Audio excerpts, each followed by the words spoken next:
Hi. In this video, it's bass Frippertronics with a Rob Allen fretless bass, a Boss GT1000Core multi-effects, and a Boss RE-202 space echo in long delay mode for the sound-on-sound looping. The signal chain is a Rob Allen mouse short scale fretless bass.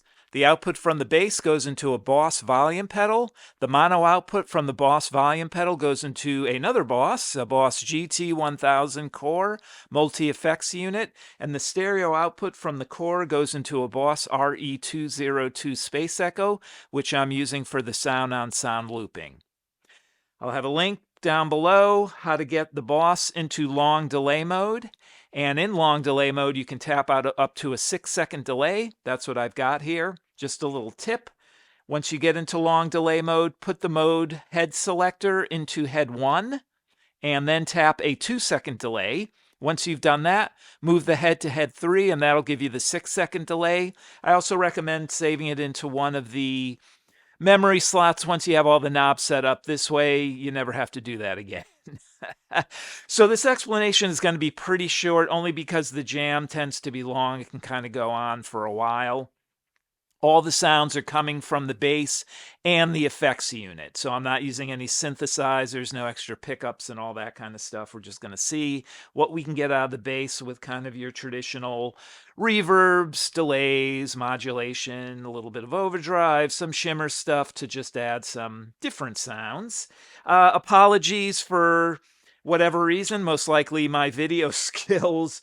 I can't get the screen on the Boss GT1000 to show up correctly. So I'll show some screenshots up top here of both the RE-202 with the settings I have, and then just some random photos of the GT1000 Core, just so you can see what it looks like there. All right, I'm just going to do a few sample sounds here. I'm going to do a lot of harmonics, a lot of single notes, just to build up a evolving soundscape. I've got the RE-202 instead of where I have been using it recently, kind of at noon, between noon and 1 o'clock to make the repeats fade out a lot quicker. I'm actually going right up to self-oscillation, and in a sense it is beginning to self-oscillate. You'll hear that the volume rises and the frequency range kind of becomes more squeezed into the middle, so it gets very mid-range, a bit of a woody sound there. So that's about 2 o'clock on the repeats, the intensity knob, so that's a bit higher than I usually go, but in all honesty, the sounds from here can be pretty thin, so you need that. All right, a few sample sounds, and I'm just going to go right into the jam. So let me get the volume pedal on here. This is the straight sound, as much of a straight sound as we'll get here. A little bit of reverb, a little bit of compression here on GarageBand. I am using GarageBand just to record, so it's like a tape deck. Not concerned in showing too much of that because the GarageBand recording screen is pretty boring. And as I've complained so many times before, once you hit that record button, it's all static. You can't change any knobs. You really can't change anything. So that's my one beef with GarageBand, but it still works great as a modern tape deck. All right, so let's just get into some of the kind of more oddball sounds here. Oddball's not the right word. Pad type sounds.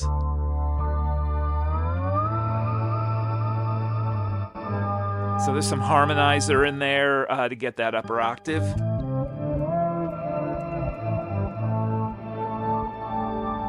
right, you get that idea. There's another pad type sound. Turn the distortion off.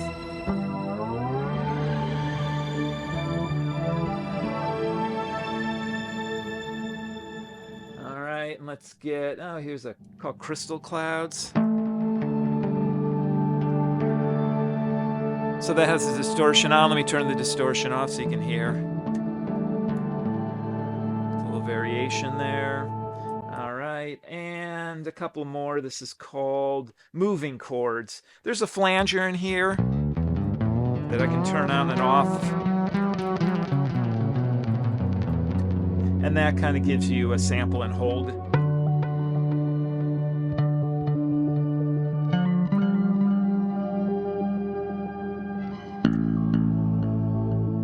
It's in there in the background. kit so you can hear it. Well, it's there. You can probably hear it. And then I will disengage the RE-202 occasionally and do some soloing. This works well. This is these patches I've created kind of over the years. I've had the core for a number of years. This is just a distorted bass lead kind of thing. I just called it John Wetton bass because it reminds me sometimes of his great thunderous overdriven precision in the King Crimson Arrow 72 to 74. So it's got a flanger, kind of feedback flanger in there. Gives you that, and then you can turn that off. Still get this. All right, you get the idea. So let's just get right into the jam.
So as you could hear, this soundscape relied a lot on the GT1000 Core to kind of just make the sounds different. If I just used the straight bass sounds, it would have been pretty boring, so I haven't even bothered demonstrating that. But the Boss GT1000 Core has a number of specific patches for bass. I find those work well in the modulation and in the overdrive because you can apply it to different frequencies.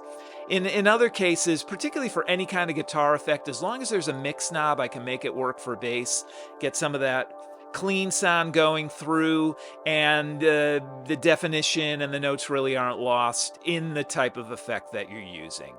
So I have the RE-202 in long delay mode, as I've explained many times before. Typically, I have it set on the repeats to about 12:30 or 1 o'clock so that the degradation of both the volume and the sound quality is as minimal as possible.